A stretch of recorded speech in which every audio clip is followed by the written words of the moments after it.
Oh, too bad I can't put this on mute here. See? We're doing it live. We're doing it live. Shout out the Inside Edition from back in the day. Yeah, I don't think people know what that is now. Google it. Give it a Okay. goog. All right, give it a kids. goog. What's going on, folks? What's cracking? Hey, it's Freska and Rudy, and you know it is 10 o'clock or in the 10 o'clock hour. Yeah, we're in there. You know, look, live doesn't always mean on time. Yeah. All right?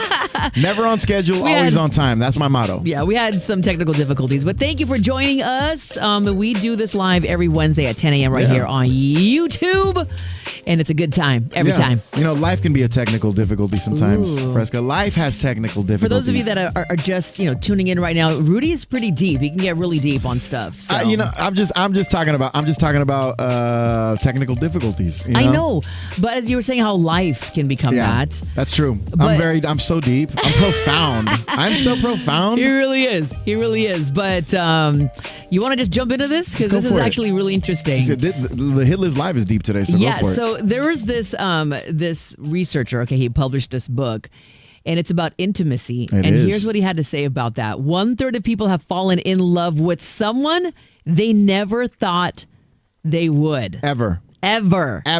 So that means that over 70% of people have ended up feeling a strong attraction to someone that they were never attracted to at first. Yeah, so let me ask you a question. Have you ever gave a guy like another chance or given a guy a chance when you weren't initially attracted to him? Like, does this apply to you in any way, shape, or form? Gosh, I know it has to have happened a couple of times. Right. But I would say, like, I didn't think this person was attractive, and then the more that I would talk to them, I'm like, oh, he's actually like really sweet. Then all of a sudden, it's like, I like him. I think I might, and then that phase passes, and it's like, okay, good. Oh wait, so you never gave the guy a chance? The guy that won you over, you never gave him a chance? No, it's usually there's an attraction there first. Okay, so this has never happened to you though. So no, but this it says over 70% have ended up feeling a strong attraction for someone. Right. So even though it wasn't like an attraction at first sight type of situation, the more that you talk to them, oh, they're funny and they're really cool. But you didn't give them a chance to like be in a relationship or go on a date or anything like that. Why not? If you were into the guy, what happened? I said I'm talking about attraction. Yeah.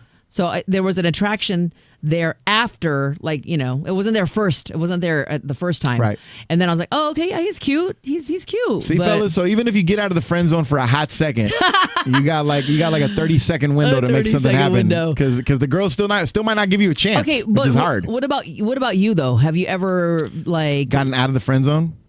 Yeah, I guess. Yeah, kind of. With time, I think the key is you have to make the girl feel like you don't care. Because I think women respond to that. Like once you stop caring and you stop showing your interest for some odd reason, that seems to yield results. No. I'm telling you as a guy. Like I've gotten so many results out of like saying, oh, so wait a minute, you're not feeling me? Okay, well then I'm gonna stop doing all the things that I was showing you, and stop like showing you all this interest.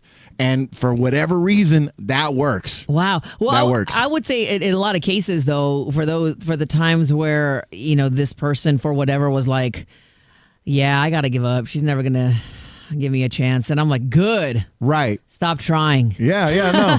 I don't know why. I don't know. But see, I think the perfect example is like Steve Urkel. You remember Steve Urkel from Family Matters? Oh, he had to glow up. Yeah, no, but he ended up getting Laura Winslow at the end of the 9th season of Family Matters. Is that what I never watched it to that far? Man, you missed out. I'm telling you, Family Matters was one of those shows, TGIF and all this stuff. But the moral of the story is that even Steve Urkel was able to pull the love of his life. But you know what he had to do? He had to stop caring. Was he still Urkel as how we knew him? Yeah. The suspenders and the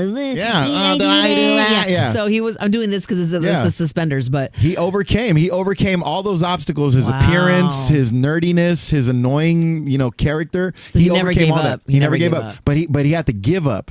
And he had to not care about her. He had to not care. Don't give up, but just stop caring. You know. So I don't know why you guys are like that. Women are like that. But as soon as people stop caring, as soon as the guy stops showing all this interest, you guys respond to that.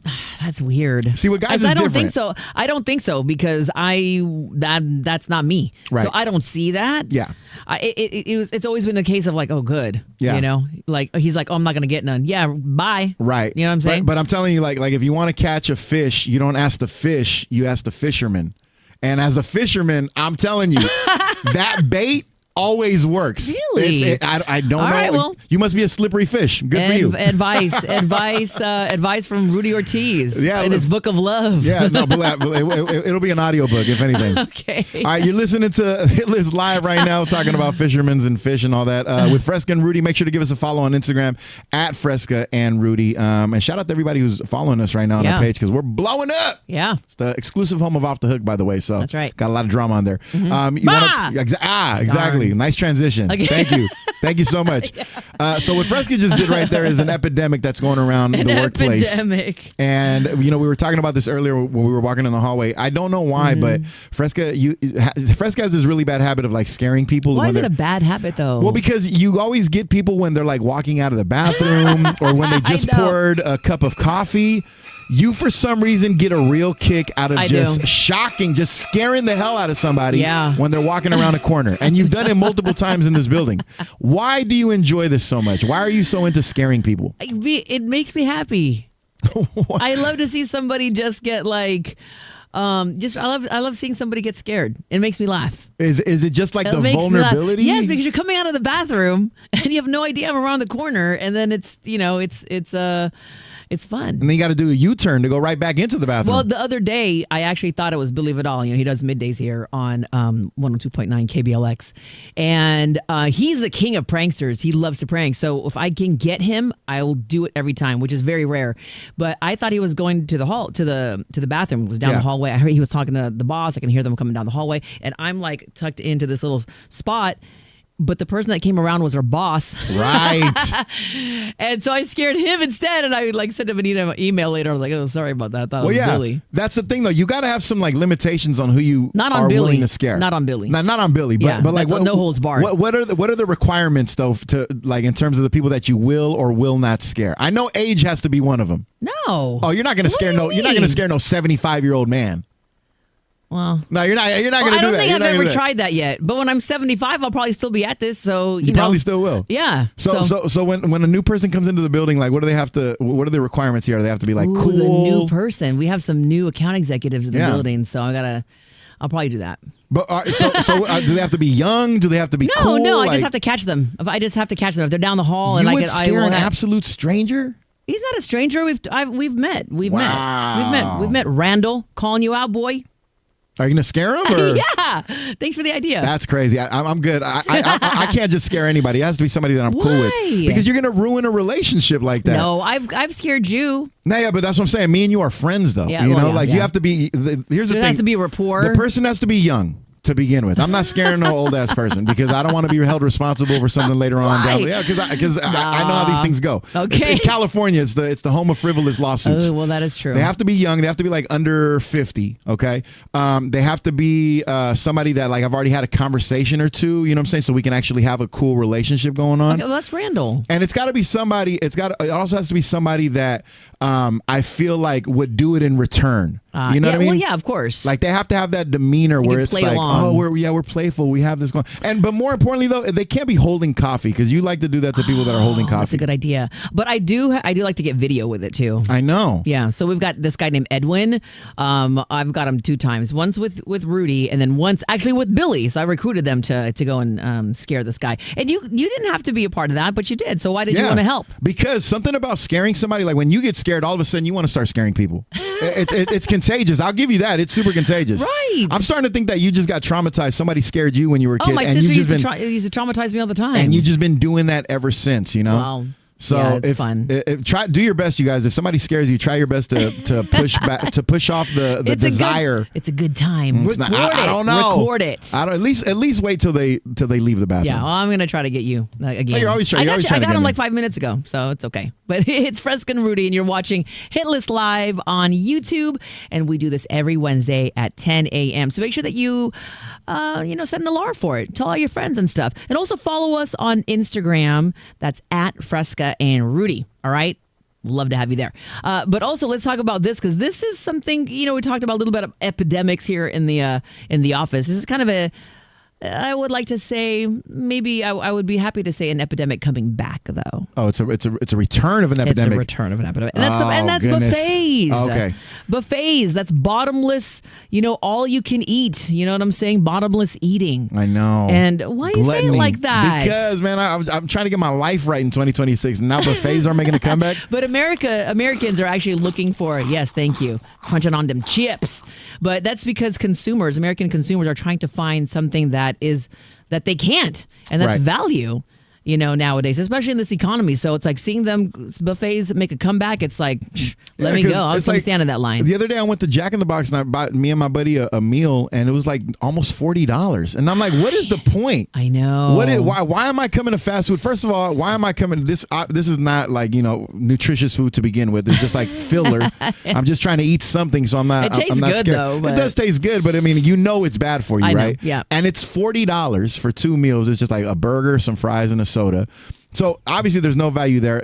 The buffet, it's supposed to offer that. Yeah. But the funny thing about a buffet though is when you go, you never really even like eat the amount of food that you're supposed to in regards to how much you pay. Oh, right. Yeah, you want to get your money's worth. You're supposed to want to get your money's worth, but you only get like 2 or 3, maybe 2 plates, 2 real plates, and then that third plate you might eat half of it.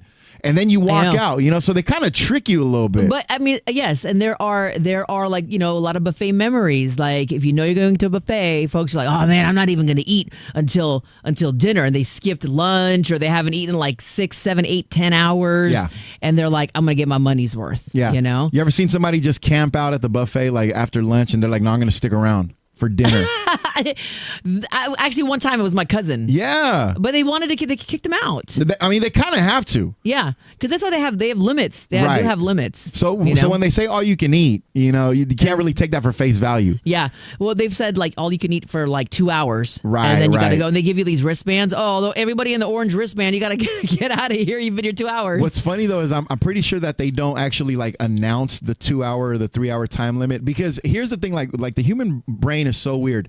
If you tell me all I can eat, and I'm just under the impression that I could literally just be there all day, I won't eat that much. But if for some reason you tell me that I only got 2 hours, man, I'll start stockpiling. I'll be putting biscuits in my jacket. I know. I'll be just eating all the ice cream and just like gorging. You know what I'm saying? So it's kind of like brilliant on their part, because if you give me a time limit, I'm gonna want to take everything. It was one of my favorite ones. Hometown Buffet. I was the one right there. Hometown Buffet. When did you guys go to Hometown Buffet? Like, because we always went after church.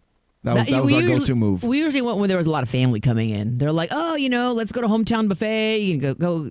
It was nice and like casual, and nobody had to cook for 10 extra people. So that was nice. Yeah, I mean, well, there was always one guy in the back that's just like cutting the steak for everybody. That's like that's the for busiest. The kids, for sure. That's the busiest part of the buffet line, is the guy cutting the steak. He's the only one working. Everybody else is just like, just picking up little plates of yogurt here and there. But that guy's like really cutting. He's like a real butcher, and I'm like, hey, one more piece of steak. He's like, you already came back. Well, what's your favorite buffet here in the Bay? I haven't even been to a buffet like an old one. I mean, I remember JJ North. They used to have a place called JJ North. Where's that at? Where was that? It was over there by Southland Mall in Hayward, and we used to pull up like that was religion, and I used to steal biscuits, and I'm not afraid to admit it. Why do I why am I not surprised? I'm just saying though, when I see all you can eat, I'm like, all you can take, I think is what you mean. All you can take. All right, you're listening to Freska and Rudy right now on Instagram. Make sure to give us a follow at Freska and Rudy. And so we saw this story earlier today, and I was like, we need to talk about this on Headless Live, because I think, talk about epidemics. This one is weird to me. There's a new parenting situation going on right now. Like, people are trying to skip romance, and they just want to team up with strangers to raise their kids, and they're calling it platonic co-parenting. Yeah. And there's a bunch of apps and websites out there right now that are matching people who just want to share the cost and responsibility of parenting without a relationship. And I think that is lunacy. I don't even I don't, maybe that's because I don't really understand like why anyone would do it. Like, I'd love to speak to somebody who wants to do this, so I can hear from their perspective. You're skipping straight to divorce. That's basically, you're like bypassing the attempt to having a relationship, and you're just going, let's just go to the part where we break up, and then we just do co-parenting right there. Or maybe they get into these kind of situations. Hey, I can help watch your kids if when I go to work.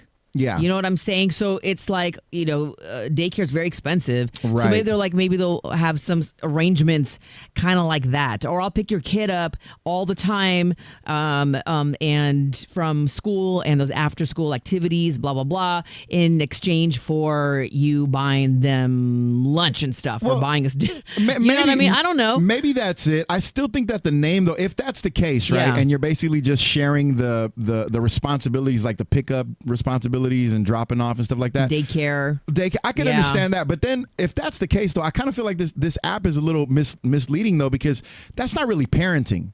You know what I mean? Like when I hear people talk about co-parenting, I'm thinking about like two people that are trying to make a huge impact in that child's life, trying to give the kid the balance of two parents in the household. Of course, that's definitely an aspect of it. Of course. So when I hear this, I'm like, so are you guys just gonna try to match like people match on Tinder? The best personalities come together and try to raise a kid. I haven't seen the app. I just heard about this and was just even that alone was like, what? I mean, because I could pick up my friends' kids, but I'm not co-parenting. I've had many people say, like, hey, Rudy, would you mind picking up my kid? Or hey, Theo Rudy, Uncle Rudy, can you come take such and such to practice? Yeah, I'll take. But I'm not parenting them.